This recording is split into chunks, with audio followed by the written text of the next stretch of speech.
The Galactic Empire had seen thousands of species rise and fall under its rule.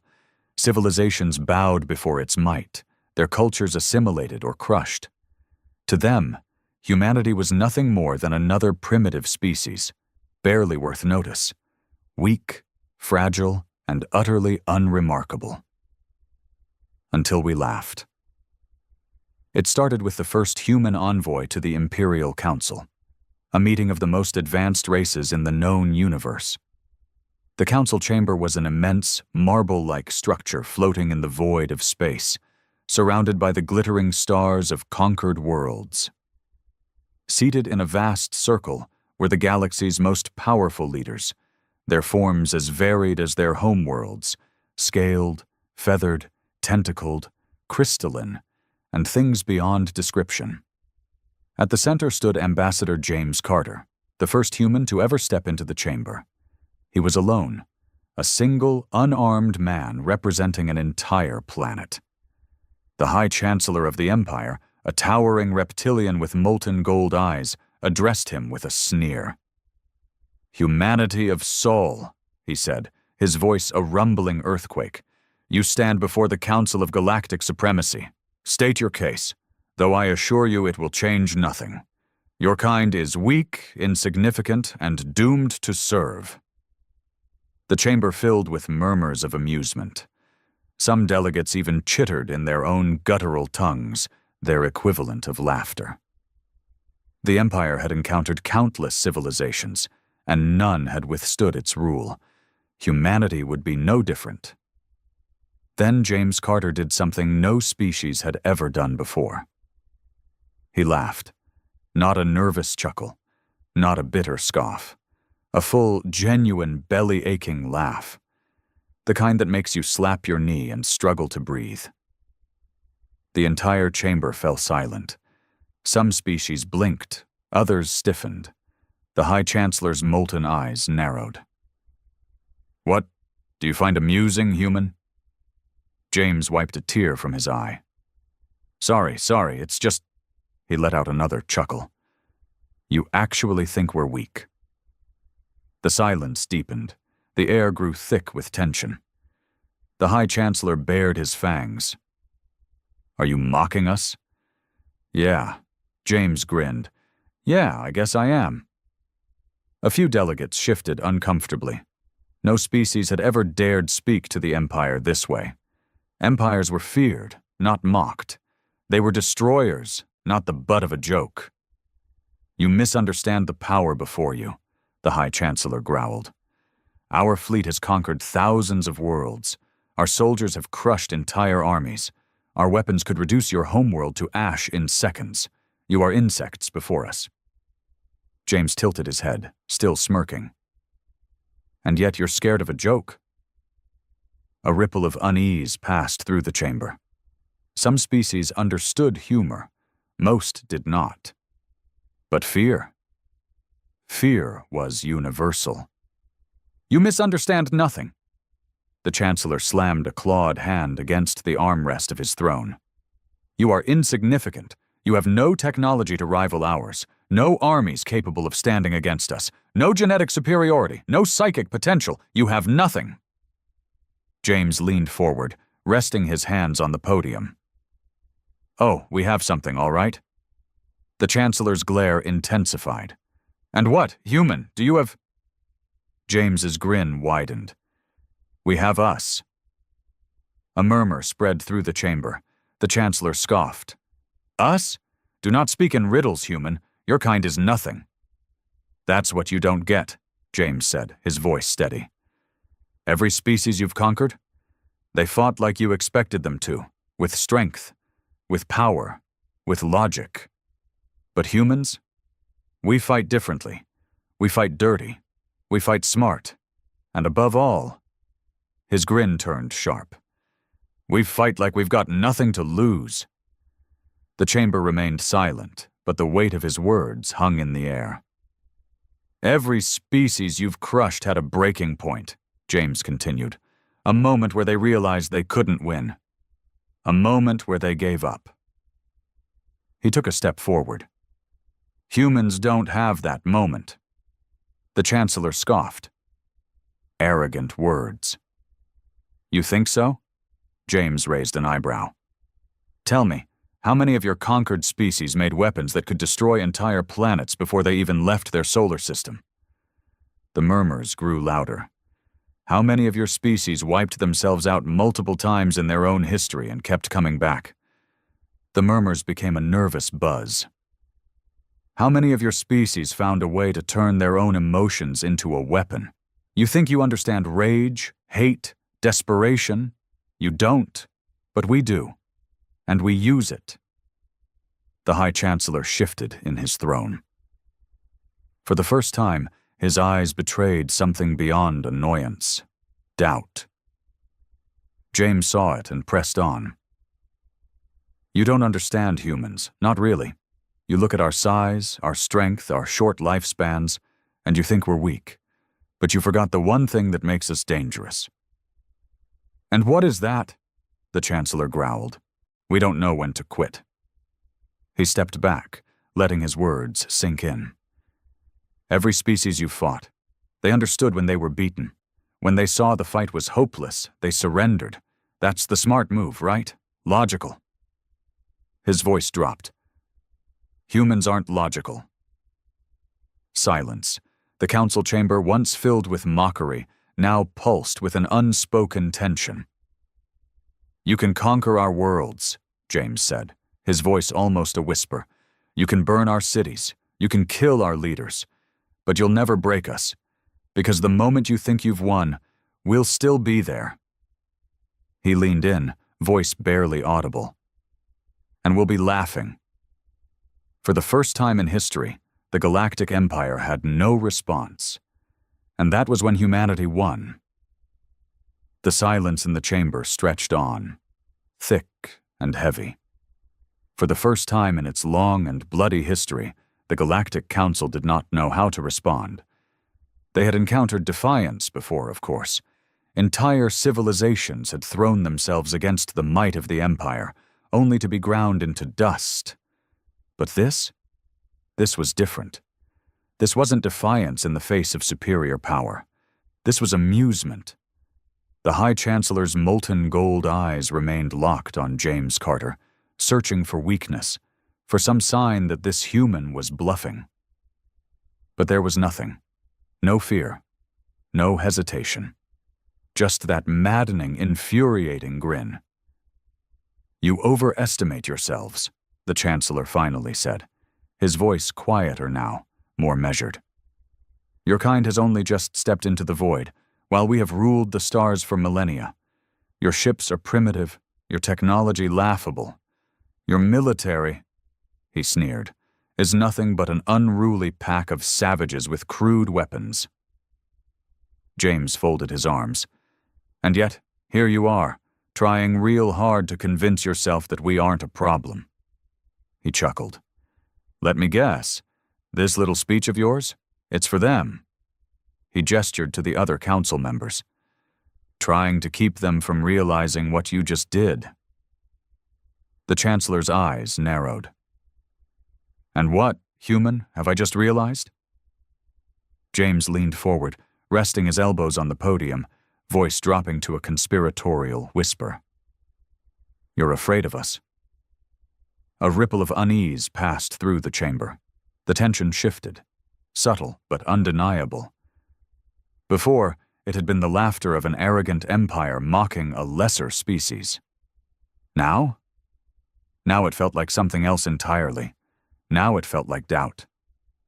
The High Chancellor scoffed, but there was something forced about it. You are mistaken, he said. Your kind is insignificant. You will be brought to heel, like all the others. James raised an eyebrow. Will we? The Chancellor straightened. Your planet will be given an opportunity, he announced, addressing the chamber once more. Submit willingly, and you will be allowed to exist under imperial rule. Resist, and Sul will burn. A murmur of agreement rippled through the council. It was the same ultimatum that had been given to countless species before. The same choice, servitude or annihilation. James tilted his head, as if considering the offer. Then, very deliberately, he pulled something from his pocket. A small black rectangle.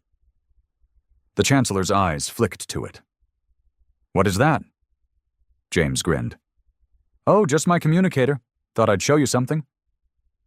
He tapped the screen a few times, then turned it toward the gathered council. A hologram flickered to life. A live feed from somewhere deep in space. The perspective was shaky, the image grainy, but it was clear enough. A fleet. A human fleet. Dozens of ships, ugly and brutish compared to the sleek, elegant designs of the Imperial Armada. Scarred hulls, mismatched components, weapons that looked bolted on rather than properly integrated. A patchwork force, cobbled together from whatever humanity had been able to muster. But they weren't retreating. They weren't hiding. They were advancing. The murmurs in the chamber grew louder. The Chancellor's eyes narrowed. "A desperate display," he scoffed. "Your ships are obsolete. They will be nothing but debris by the end of the cycle." James smirked. "Maybe. But you missed something." He swiped the screen, changing the angle of the feed. The perspective shifted, zooming in on a single vessel. A massive, hulking dreadnought. And painted across its hull, in bright, defiant letters, was a single phrase. "Nice try." The chamber erupted into chaos. Council members turned to one another, confused, uncertain. The Chancellor's expression darkened. "What does this mean?" he demanded. James leaned back, looking far too relaxed for someone who had just threatened an empire. "It means," he said, "you've already lost." The Chancellor bared his fangs. "Explain." James shrugged. "You think we don't know how outmatched we are? That we don't know our ships are weaker, our weapons outdated?" He chuckled. "You don't get it, do you? We're not here to win." He gestured to the hologram. "That fleet. It's not a fleet. It's a message."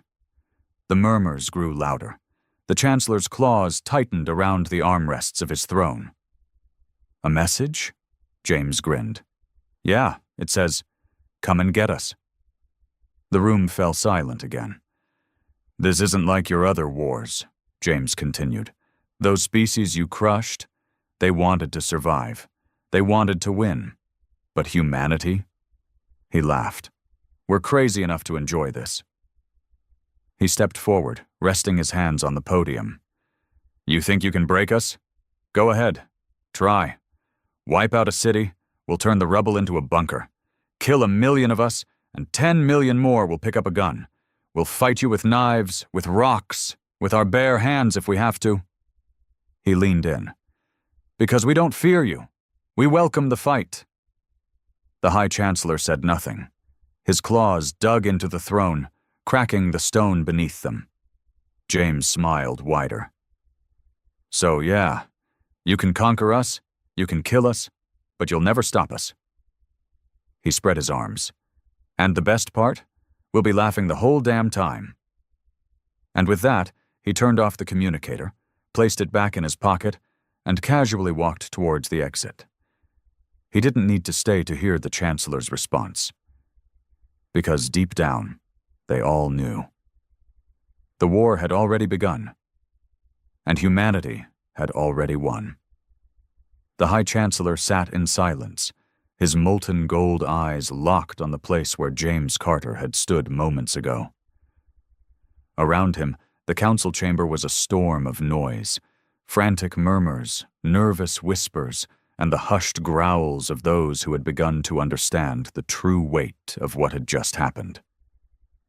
For the first time in the Empire's long and violent history, a species had not only refused to kneel, but had mocked them, and that terrified them. A member of the Zareth Dominion, a crystalline being whose form shimmered like fractured ice, spoke up. This cannot stand," it hissed, its voice sharp as breaking glass. "The humans are primitive, but they are dangerous. Their existence threatens the very structure of the Empire." A six-limbed warlord from the Golan clans slammed a fist against the table. "They are madmen. To defy the Empire is one thing, but to mock it? His mandibles clicked furiously. We should wipe them out now, before their insanity spreads.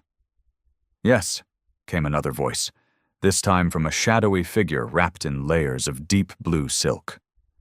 A quick, decisive extermination. Their planet must burn. But not everyone agreed. The emissary of the Zilari, a species of tall, silver-skinned beings with luminous eyes, raised a delicate hand. Are you all truly so blind? She asked softly, but her voice cut through the noise like a blade. Did you not see what the human was doing? The chamber fell into an uneasy silence. She turned her glowing gaze toward the High Chancellor. This was no mere defiance, no desperate attempt at intimidation. The human was playing with us. The Chancellor did not respond. She continued, her voice growing firmer. He wanted us to react this way, to lash out, to declare war, and we are falling into his hands exactly as he planned. The warlord growled. You suggest we do nothing? The emissary smiled. Number one suggests we think. Another council member, a hunched and wrinkled being whose species had long served the Empire as record keepers, cleared his throat. The humans, they are unlike anything we have encountered before, he said, his voice ancient and weary. Their history is a series of conflicts, each more brutal than the last. They have never known peace for long. War is not an aberration to them. It is their natural state. The Chancellor's claws dug into his throne. He had known this, of course. The briefings on humanity had been clear. They had fought each other for millennia, waged wars that defied reason, slaughtered their own kind over gods, land, pride. They had developed weapons of mass destruction before they even left their own atmosphere. And yet, despite all of that, perhaps because of it, they had survived, thrived. He thought of the words James Carter had spoken.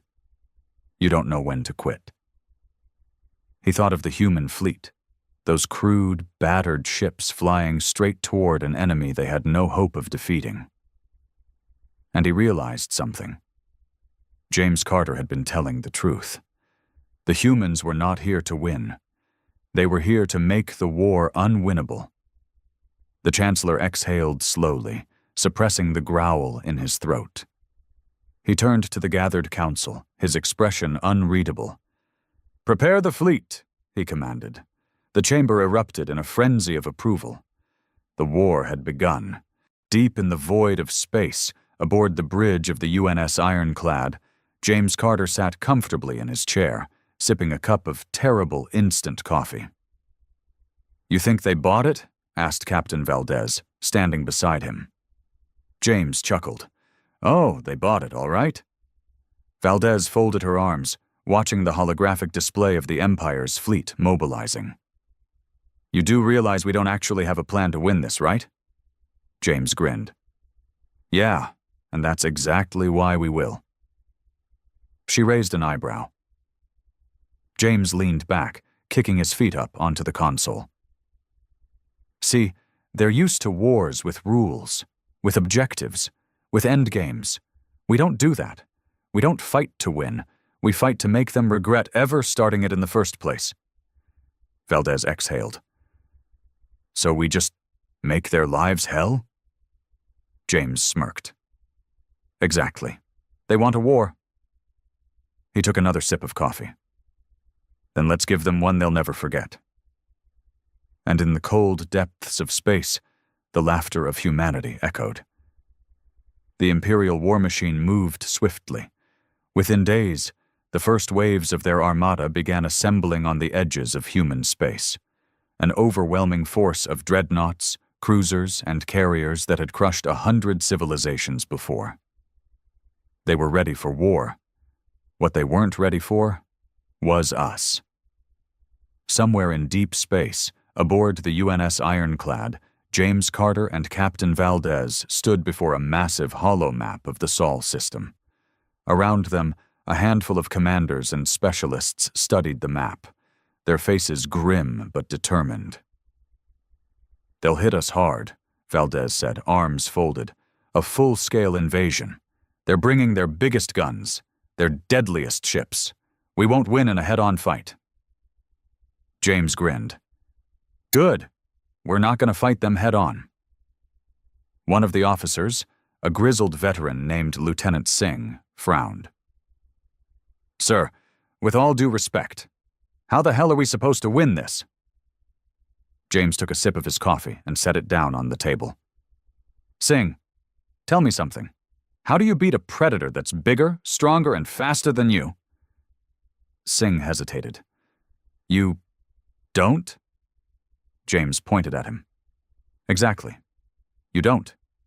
You make it chase you, you frustrate it, you exhaust it. He smirked. We're not here to fight them. We're here to make them regret ever stepping foot into our system. A younger officer raised an eyebrow. And how do we do that? James's smirk widened. We do what humans do best. We become their worst nightmare. The Imperial fleet moved with mechanical precision, its formations tight, its ships gleaming with the cold efficiency of a war machine that had never known failure. As they entered human-claimed space, they expected resistance, a desperate defense, perhaps even an attempted surrender. What they got was chaos. The first attack came not from battleships, but from debris. Clusters of old satellites, space junk, and broken-down cargo freighters had been booby-trapped, loaded with explosives and hidden in asteroid fields. As soon as Imperial ships approached, the debris detonated. Not enough to destroy them outright, but enough to cause damage, disrupt their shields, and force them to recalculate their formations. Then came the electronic warfare. Every Imperial fleet ran on tight, well-coordinated data networks, until human hackers got involved.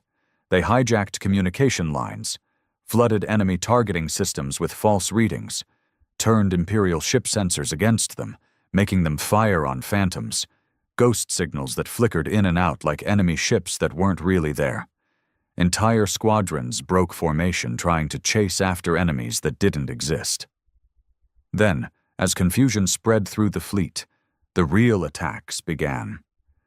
Small, fast-moving human ships, cobbled together from old cargo haulers and retrofitted civilian vessels, darted through the chaos, hitting weak points and disappearing before the Empire could retaliate. It wasn't war, it was harassment. The Empire had fought wars before. It had crushed rebellions, conquered entire star systems. But it had never faced an enemy that refused to engage in a proper battle. We need to bring them to order, one of the Imperial admirals growled, watching the erratic, seemingly random human attacks. They are acting like vermin. A silence fell over the command bridge. Because that was exactly the problem. Humans weren't fighting like soldiers. They were fighting like hunters, like guerrillas, like terrorists, like an enemy that didn't need to win, just needed to make the other side miserable. The Empire had expected an enemy that would submit or perish. Instead, they had found an enemy that was laughing while they burned everything down. And it was only the beginning. Back aboard the Ironclad, James Carter watched the reports roll in. Another supply convoy lost. Another Imperial battleship forced into retreat. Another communication relay jammed beyond repair, all without a single major battle. Valdez let out a low whistle. I think they're starting to get pissed. James grinned. Good. Angry enemies make mistakes. Singh shook his head in disbelief. We're actually making this work. James leaned forward, eyes gleaming. Oh, Singh, we're just getting started. Because this wasn't a war of conquest. This wasn't a war of strategy. This was a war of attrition. And humanity was very, very good at making people regret their decisions. The Imperial fleet had never known fear. Until now. The High Chancellor sat in his private war chamber aboard the Indomitable, the largest and most powerful dreadnought in the Imperial Armada. Around him, his most trusted generals and admirals stood, their faces grim as they watched the latest battle reports. Or rather, the latest disasters. Entire squadrons lost without a single proper engagement. Supply lines severed, communications disrupted. Their fleet was enormous, their weapons superior. And yet, they were losing. Not in the sense of defeat, but in the slow, excruciating way a predator starves because its prey refuses to be caught. "This is unacceptable," one of the admirals hissed, his scaled face tight with barely contained fury. "We came to crush them, yet they mock us at every turn." The High Chancellor's golden eyes flickered toward the holomap. The humans had no fleet to rival theirs, no planetary defenses that could stand against Imperial bombardment, and yet the Empire's forces were struggling. Because humanity wasn't fighting a war, they were playing a game, a cruel, insane, brilliantly effective game. The moment an Imperial fleet settled into orbit around a human-controlled colony, the madness would begin. False distress signals lured ships into ambushes. Space stations, seemingly abandoned, would suddenly explode, taking entire destroyers with them. Human ships, barely held together scraps of metal and desperation, suicidally rammed into Imperial carriers, detonating payloads designed to pierce even the strongest armor. And the worst part? The messages. On every wrecked Imperial ship, on every hacked transmission, on every intercepted signal, humanity left messages. Some were taunts. "That all you got? Try harder. Oops, did we do that?" Others were worse. Imperial soldiers found their own security footage played back at them, but edited, showing themselves being ambushed, their commanders slain, their ships burning.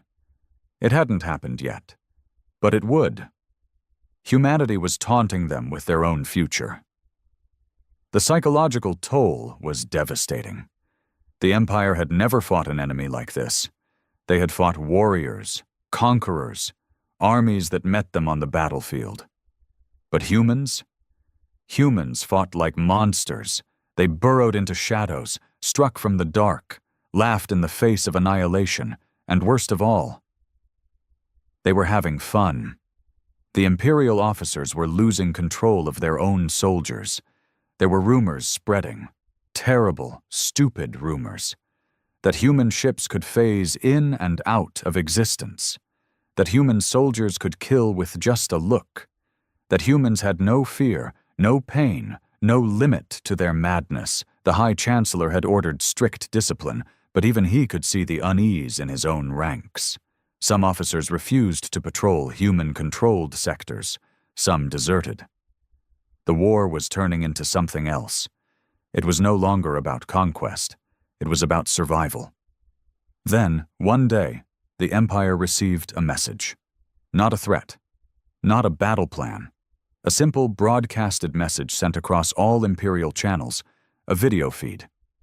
It was James Carter, sitting in a chair, holding a cup of coffee, and smiling. "Hey there, guys," he said, voice casual. "Hope you're enjoying the little vacation we set up for you." The silence in the Imperial war chamber was deafening. James took a slow sip of his coffee, then leaned forward. "So listen," he said. "We get it. You're the big, scary empire. You got the fleets, the firepower, the whole unstoppable force thing going on. But here's the thing." His grin widened. "You're not fighting an enemy." His voice dropped to a whisper. "You're fighting an idea." A chill ran through the chamber. James leaned back, stretching lazily. "You can bomb our cities. You can kill millions of us. Hell, you might even glass Earth itself." He winked. "But it won't matter." He gestured to the screen. "You see this war? It's already over." The High Chancellor's claws dug into his throne. "Lies," he growled. "Empty bravado." James chuckled. "Oh, you wish it was?" He set his coffee down. "You thought we'd break?" His eyes darkened. "We don't break. We adapt." He spread his arms. "You thought we'd beg for mercy?" His smile turned sharp. "We don't beg. We laugh." His voice grew softer. And when you finally realize you can't win, when your ships are broken, your soldiers afraid to sleep, your commanders questioning their orders, you'll ask yourselves one simple question. James leaned in, resting his chin on his hands. His grin was terrifying. Was conquering us worth it? The video cut to black. Silence. Pure, deafening, all-consuming silence. For the first time in history, the High Chancellor knew what it meant to feel true dread. Because he had the sickening realization that James Carter was right. They could not win this war. Not because humanity was stronger, not because humanity had better weapons, but because humanity had nothing to lose, and the most dangerous enemy in the universe was one that enjoyed the fight. The Imperial war effort was unraveling. It didn't happen in a single moment, nor with a grand battle. No dramatic last stands, no heroic sacrifices. Just a slow, insidious rotting from within. The first official desertions began within the lower ranks. Scouts, engineers, communications officers who had seen too much. They stopped responding to orders. Some fled into deep space. Others were found floating in escape pods, their faces blank with terror, muttering the same phrase over and over. They don't stop. They never stop. Entire patrol fleets would vanish, their last transmissions filled with nothing but laughter. Commanders lost faith in their own systems. They stopped trusting their scanners, their intel, their own soldiers. Because every time they thought they had the humans cornered, every time they prepared for an overwhelming strike, it turned into a trap. The war was no longer about conquest. It was about surviving the nightmare. Aboard the Indomitable, the High Chancellor stood in silence, watching the latest reports scroll across the command screens. His admirals and generals stood around him, but none dared to speak. The once mighty Imperial war machine was coming apart at the seams. Entire fleets had stopped responding.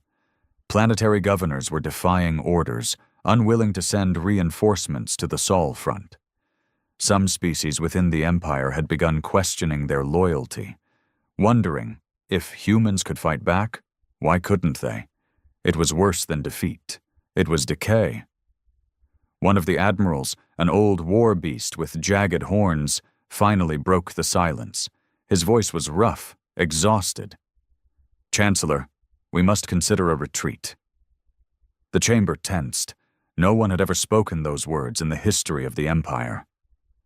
The High Chancellor turned his molten gold gaze toward the Admiral, and for the first time in his long rule, he felt something foreign, something vile. Doubt. His claws dug into the stone of his throne. His empire had never lost, not once. And yet, the humans had never tried to win. They had simply denied the Empire victory, over and over and over again. The Admiral exhaled. "We have wasted too many resources. Our forces are breaking. The humans are not an enemy we can defeat in the way we are accustomed to." A silence stretched. No one argued, because everyone knew it was true. The High Chancellor closed his eyes, his rage boiling beneath his skin. And then, a sound. A single, sharp, piercing beep. The chamber froze. A new transmission was coming through. From the humans, the main screen flickered, and there he was, James Carter. Sitting in a dimly lit room, feet up on the table, cup of coffee in hand, as casual as ever. "Hey guys," he said, his voice almost cheerful. "Been a while. How's the invasion going?" The room tensed, but James barely seemed to notice. "Oh, wait," he smirked. "That's right. It's not going anywhere." His voice was filled with amusement, but his eyes, those human eyes, were cold, calculated. "You know, I gotta hand it to you," he continued. "You guys really did come in swinging. Big fleets, big guns, big speeches. It was adorable." The High Chancellor's fists clenched. "But here's the thing," James said, leaning forward. "You should have never come here." A pause. His grin widened. Because we don't do surrender. Another pause. And we don't let things go. The High Chancellor inhaled slowly. You cannot win, human. James let out a soft chuckle. Man, you still don't get it. His eyes gleamed. We already won. The Chancellor's jaw tightened. You have nothing. No fleet capable of conquest. No planets to match our empire. No... James cut him off with a casual wave. Yeah, the usual. We are the mighty empire. We are unstoppable, blah, blah, blah. He took another sip of his coffee. But let me ask you something, big guy. He leaned in, voice dropping to a whisper. How many of your soldiers sleep soundly these days? A silence fell over the chamber. James tilted his head. How many of your officers hesitate before opening a door, wondering if we're already inside? The silence deepened. How many ships refuse to patrol human space because they know the moment they do, they're already dead? James's smile disappeared. You don't win a war against humans. His voice turned sharp. You survive it. He let the words hang in the air. Then, slowly, he leaned back, stretching. So, here's my offer, he said, tone light again. You pack up, take your fancy ships, and get the hell out of our space. You leave, we leave you alone. The High Chancellor bared his fangs. And if we refuse? James Carter grinned. Then we follow you. A beat.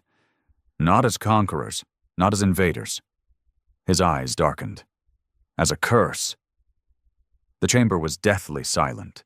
James chuckled. So go ahead, keep fighting. Drag this war out, burn our planets. Kill as many of us as you can. He leaned forward one last time. But just remember, we are very, very good at making people regret their decisions. The screen cut to black. The chamber was silent. No one spoke. No one dared to speak. Finally, the High Chancellor exhaled, and for the first time in his long rule, he uttered the words he never thought he would say. Prepare the retreat. The war was over, but the nightmares would never end. The stars had forgotten us. Centuries had passed since humanity's last transmission, and the galaxy assumed we were extinct. Once, Earth had burned under its own wars, its own greed, and the other species of the cosmos watched with distant pity. They never bothered to check for survivors. They never searched for remnants. They moved on. And so, the universe flourished without us. The Vul Imperium colonized the Outer Rim, turning barren rocks into fortress worlds. The Zeltar Dominion expanded their bioorganic megacities across entire planets, their towering hive spires pulsing with unnatural life. The Syndicate of Aeon claimed the richest systems, turning them into trade hubs of unimaginable wealth. None of them cared about humanity's empty grave. Until we returned. The first sign was a whisper in the void. A deep space listening post on the fringe of the Imperium picked up a signal, one they hadn't heard in ages. It was ancient, crackling with distortion, but unmistakably human. The message was simple. We are coming. At first, they thought it was a prank, some rogue transmission from a long-dead satellite. But then the colony on Corin Prime lost contact. A week later, 3 border stations went dark. Entire fleets scrambled, their admirals demanding answers. Yet all they found were empty husks of warships, floating in the void, their crews missing, their data wiped clean. Panic spread. Then came the invasion. We didn't arrive with diplomacy. We didn't negotiate. Humanity had been forgotten, discarded like a failed species. But in the darkness, we had survived. No longer the weak, divided people we once were. The fires of our past had forged something new, something stronger. We had learned. We had evolved. And now, we had returned. The Vul Imperium was the first to feel our wrath. They had colonized the remnants of our old territories, settling their people on planets that once belonged to us. They built massive fortresses, confident in their dominion, certain that humanity was nothing more than a historical footnote. But they had made a fatal mistake. Korin Prime was their pride, a heavily defended world, home to millions of Vul citizens and a fleet stationed in orbit. It had never fallen to an enemy attack in over 300 years. Their generals believed it was impenetrable until the humans arrived. They came without warning, without diplomacy. The Imperium's orbital scanners detected dozens, no hundreds, of unidentified vessels emerging from the void. At first they thought it was debris, maybe a malfunction in their systems. Then the alarms screamed as the ships powered their weapons. The Vul defense fleet scrambled. Battlecruisers and destroyers took formation, their captains confident in their overwhelming firepower. They had faced rebellions before. They had fought the Zeltar in border skirmishes. This was nothing new.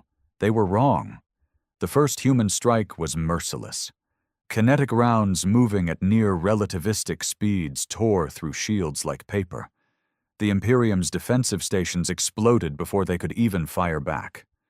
Vul commanders shouted frantic orders, their fleet trying to reorganize, but the humans fought like ghosts, appearing, striking, and vanishing.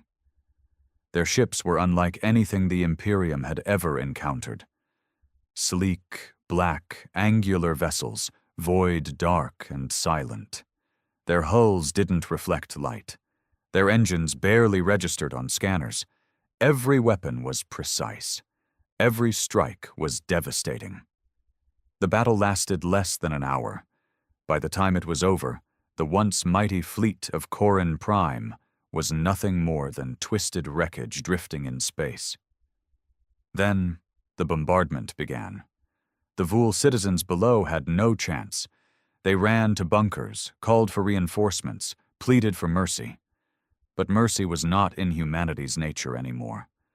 Not after what had been done to us. The skies rained fire as orbital weapons turned cities to dust. Towers crumbled, streets melted. The world that had stood for centuries as a beacon of Vul dominance fell in a single night. Then, the humans broadcasted their second message. This was our world. Now it is yours no longer. And just like that, Korin Prime belonged to humanity once more. The fall of Korin Prime sent shockwaves across the galaxy. The Vul Imperium, once so sure of its dominance, scrambled to understand the enemy they had dismissed as long dead. Intelligence reports poured in, but they made no sense. The humans' technology was beyond anything recorded. Their weapons ignored conventional shielding. Their ships moved like phantoms. They didn't fight for conquest. They fought for revenge. And they were just getting started. The next blow came swiftly. The Zeltar Dominion had turned Earth itself into one of their bio-worlds, a grotesque fusion of living organisms and alien architecture. They had grown their cities into the bones of our dead home. Its atmosphere had been altered, its lands reshaped. Humanity was never meant to return. But we did. The attack was brutal. There were no warnings, no declarations. The Zeltar woke to destruction. The sky tore open as massive human warships descended, black against the diseased green glow of their living cities. The first strike was surgical. A pulse wave bomb detonated in high orbit, unleashing an electromagnetic storm that fried every Zeltar bionode across the planet. Their organic towers, which pulsed with the thoughts of 1 billion minds, went silent. Their defenses, living weapons bred to react faster than thought, rotted in an instant. Then the real horror began. The humans didn't just bomb the planet, they cleansed it. They deployed weapons the Zeltar had never seen before, self-replicating nanites that spread like wildfire, dissolving every trace of alien contamination. Entire cities collapsed as the living structures withered and crumbled to dust. The Zeltar screamed in their hive mind. They begged. They tried to retreat. But there was nowhere to run. Human strike teams dropped from the sky, clad in exoskeletal armor, moving like wraiths through the chaos. They hunted the survivors, one by one. Zeltar nobles, their bodies bloated with centuries of genetic perfection, were dragged from their palaces and executed. The streets ran thick with alien ichor, and then, when it was over, the last transmission came. A single human stood before the ruins of what had once been the Zeltar capital, his voice cold and resolute. "This was our home. You defiled it. You will pay." With those words, Earth was ours again. But the war was far from over. The galaxy trembled. Two great powers had already fallen to humanity's wrath. The Vul Imperium had lost Corran Prime, and the Zeltar Dominion had been eradicated from Earth. Whispers spread across the stars. Fearful voices speaking of ghosts returned from the abyss. The lost species had returned, and they were angry. The Syndicate of Aeon, the richest and most powerful trade empire in the galaxy, gathered its war council in a hidden station orbiting a gas giant. Their fleets were vast, their mercenary legions endless. Unlike the Imperium and the Dominion, the Syndicate wasn't just powerful. It was intelligent. They knew brute force wouldn't stop humanity. So they tried to bargain. A Syndicate envoy, one of the most influential beings in the galaxy, sent a transmission on every known human frequency.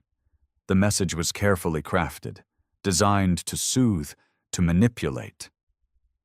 "Humanity, we acknowledge your claim. We acknowledge your vengeance. But war is costly. Let us talk. We can offer wealth beyond measure, alliances that would make you untouchable. There is no need for further bloodshed." For 3 days, there was no response. Then, on the 4th day, a single message arrived. "We do not bargain with thieves." The Syndicate barely had time to react before their hidden station ceased to exist. A human dreadnought, a vessel of impossible design, pierced the void like a blade. It fired once, a weapon unlike anything ever seen before. The space around the station warped, cracked, and then reality itself collapsed. The station was gone, not destroyed, erased.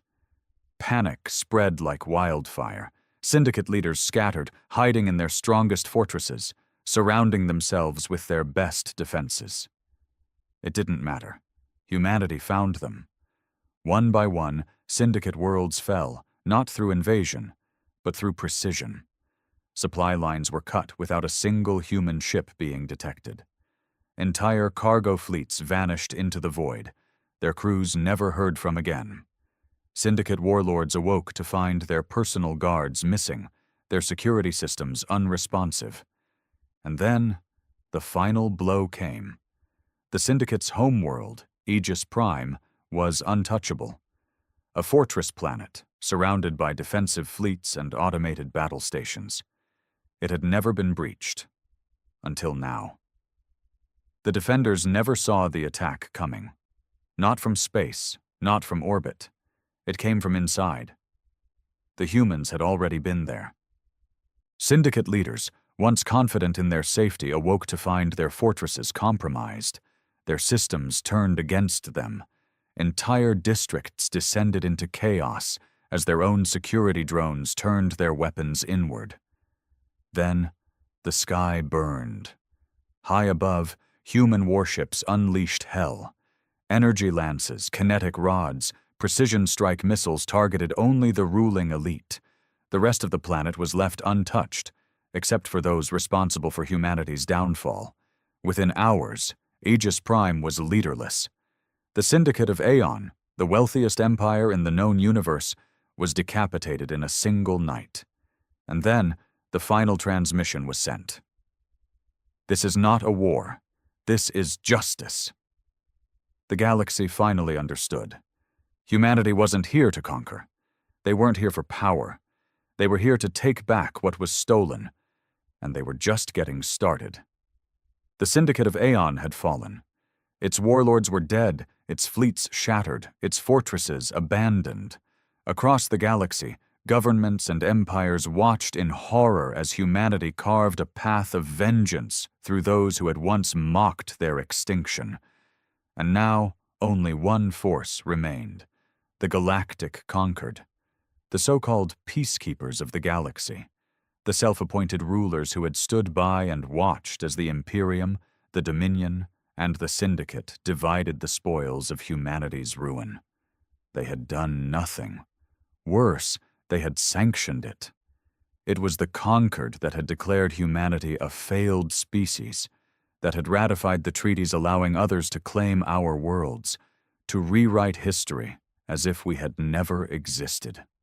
For centuries, they sat in their ivory towers, untouched, believing they were above consequence.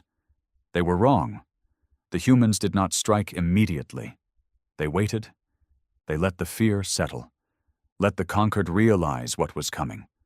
For the first time in history, the galactic conquered called for unity. Former enemies gathered: Vul, Zeltar survivors, Syndicate remnants. Entire fleets, the greatest armada ever assembled, stood ready at the conquered's capital world, Eidolon. Every weapon, every defense, every fleet stood waiting for the final battle. And then, humanity arrived. But not as they expected. There was no massive invasion force, no overwhelming fleet. Instead, they sent one ship, a single black warship, sleek and silent, emerging from the void like a phantom. It drifted toward Eidolon's orbit, undeterred by the armada facing it. The conquered hailed them, demanding answers. The reply was a single message, broadcast across every channel, in every language. "We remember." Then the ship vanished. The conquered barely had time to react before their fleets began to die. Not in battle, not from weapons. From inside, ships lost power. Their systems turned against them. Crew members fell, choking, gasping, as something unseen moved through their ships. Soldiers opened fire at nothing, screaming of shadows that shouldn't exist. Admirals sent distress signals, begging for aid. No one answered, because humanity was already inside. The conquered had spent centuries believing themselves untouchable. But they had never faced an enemy like this. An enemy that had adapted. An enemy that had waited. By the time the first explosions rocked Eidolon's surface, it was already over. The humans had won before the battle even began.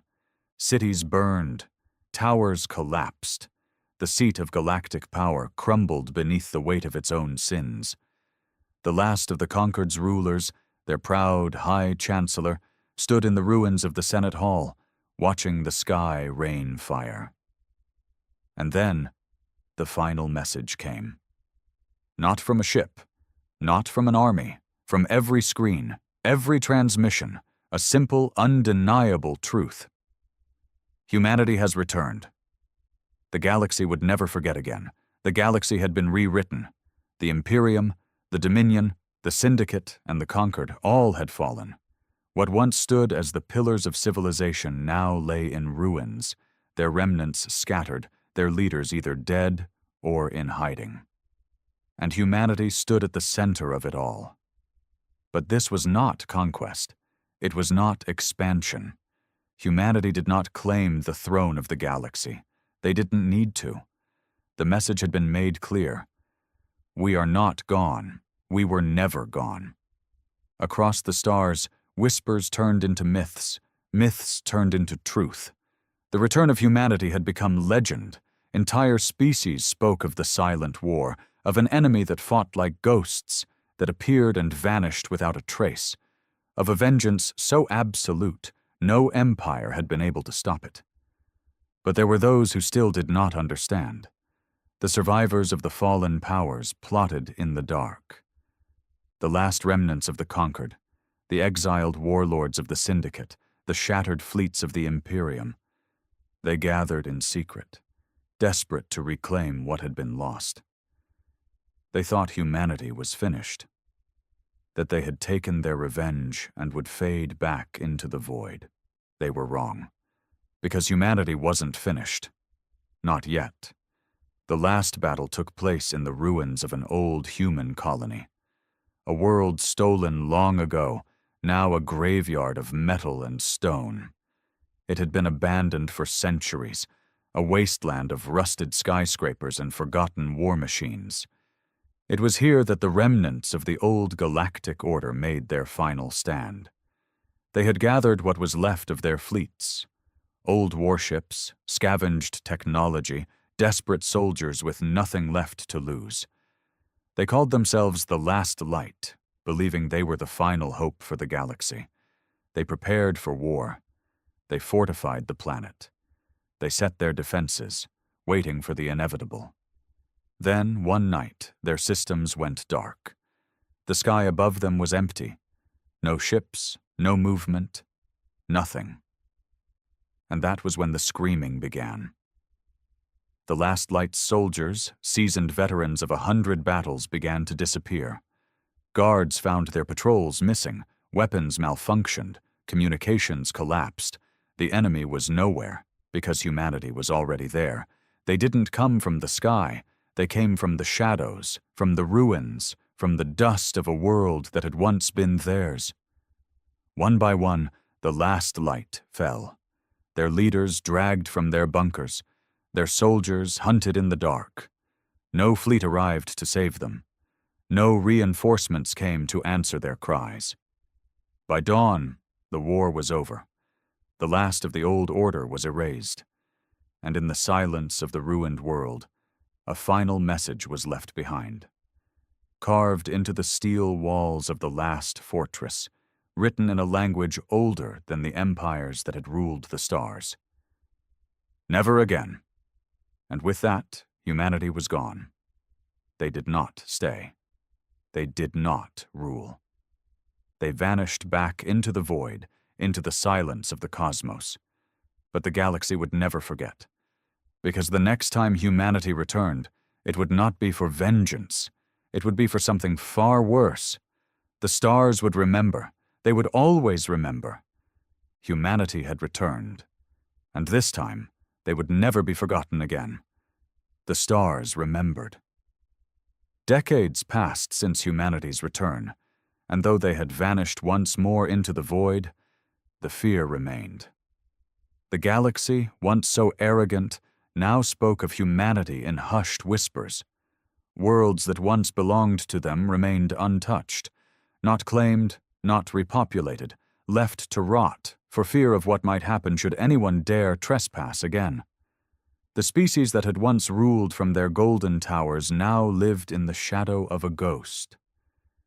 And then the messages began.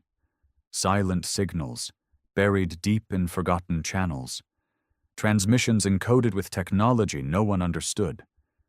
At first, the other races dismissed them as echoes, remnants of old human broadcasts, lingering in the void. But then the disappearances started. It wasn't like before. It wasn't war. No fleets destroyed, no cities burned, just people, vanishing, scientists, engineers, scholars.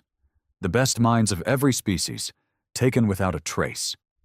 The Syndicate remnants were the first to take notice, because their most powerful CEOs, their most influential minds, began vanishing overnight. Their security networks detected nothing. Their guards saw nothing. One moment they were there, the next, they were gone. The Vul Imperium lost an entire research station, its entire staff of elite scientists simply erased from existence. The Zel-Tar, those few who had survived their empire's fall, found their last genetic archives empty. Every last drop of their precious research into bioevolution stolen. The Conquered's old archives, now fractured and scattered across neutral worlds, were wiped clean. Every piece of knowledge they had ever stolen, every advancement, every technological breakthrough that had given them power over the galaxy. Gone. The message came soon after. Not a declaration. Not a demand. A simple warning. You stole from us. Now we take back what is ours. The galaxy realized too late. Humanity had never left. They had been watching, learning, adapting. And now they weren't coming back for revenge. They were coming back for something far worse, for control. The galaxy stood on the precipice of something far greater than war. The return of humanity had been a lesson in fear. Their vengeance had burned through the old order, left empires in ruins, and rewritten the balance of power. But even in their absence, the scars remained. Now something new was happening. This was not the cold, merciless destruction that had erased the Syndicate. This was not the precise, tactical annihilation that had dismantled the Galactic Concord. This was infiltration. Entire sectors fell silent overnight. Space stations, research facilities, military outposts, all went dark without a single shot fired. At first, the galaxy refused to believe it was happening, because the alternative was too terrifying. Humanity wasn't just attacking anymore. They were taking. The first proof came from the ruins of Aegis Prime, the former Syndicate capital. A scavenger fleet had landed, desperate for anything of value from the once mighty trade empire. They found nothing. Not just destroyed buildings, not just crumbling infrastructure. Nothing. No bodies. No remains. No sign that life had ever existed there at all. It was as if the entire civilization had been erased, down to its very foundations. And then, the ships vanished too. The scavengers tried to leave, but their vessels, fully fueled, fully operational, would not respond. Their communications went silent. Their distress signals were never heard. They were simply gone. The only thing that remained was a final transmission sent on every known frequency in the galaxy. A single voice, calm, measured, unfamiliar, but unmistakably human. "You took what was ours. We are taking it back." The Zeltar were next. The few that remained of their once great empire had hidden well. Deep space colonies, genetically enhanced soldiers, bioorganic fortresses designed to be impenetrable. It didn't matter. One by one, their strongholds ceased to exist. No battles, no warning, just silence. A Zeltar commander, desperate for answers, ordered one of his ships to flee, to leave the galaxy entirely and find refuge in deep space.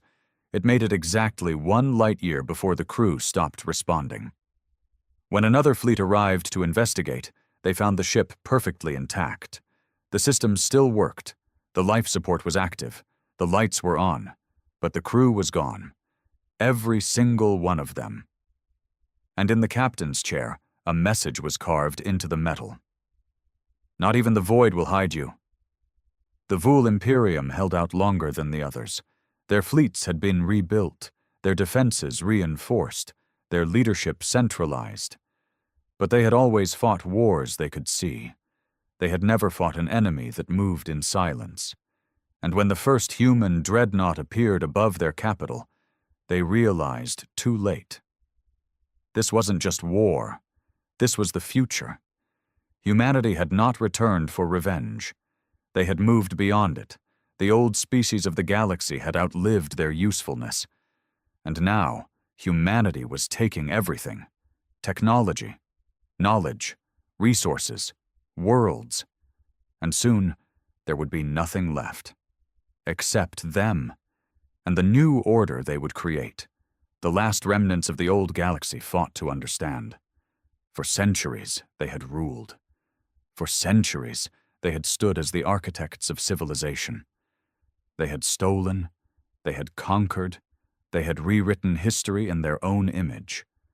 Now they were nothing. And they didn't even know how it had happened. There had been no great invasion, no grand fleet-to-fleet battle where humanity staked its claim on the stars. Instead, their presence was a whisper in the void. A creeping inevitability that could not be stopped. Entire species, entire cultures simply disappeared. Not just from planets, from records, from history. Once mighty empires had no proof they had ever existed.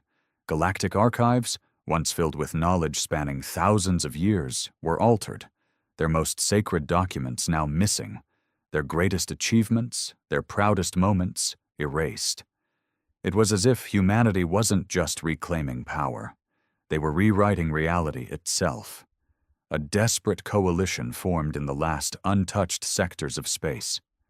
The survivors of the old order, those few who had evaded humanity's silent purge, gathered on an uncharted world at the very edge of the known galaxy. Here, the last free minds of the universe, the greatest scientists, strategists, and leaders, sought to answer the one question that haunted them all. What had humanity become? They pored over every fragment of data, every intercepted message, every corrupted archive. It was all wrong. Nothing made sense. The weapons humanity now wielded were not the weapons they had used before. The tactics, the technology, none of it should have been possible. And then, they found it. Buried deep in a forgotten syndicate data vault, hidden beneath layers of encryption, was a single name. The last survivors never had a chance to act. Before they could escape, before they could warn the galaxy, their systems flickered. Their ships failed. The sky above them darkened, not with warships, but with something else, something invisible, something inevitable. And in the final moments, as the universe as they knew it ceased to be, they heard the last message, a whisper in their minds, cold, calculated, and absolute. You are obsolete. The old galaxy was gone. The era of flesh and empire had ended, and in its place, humanity stood alone, silent, eternal, infinite.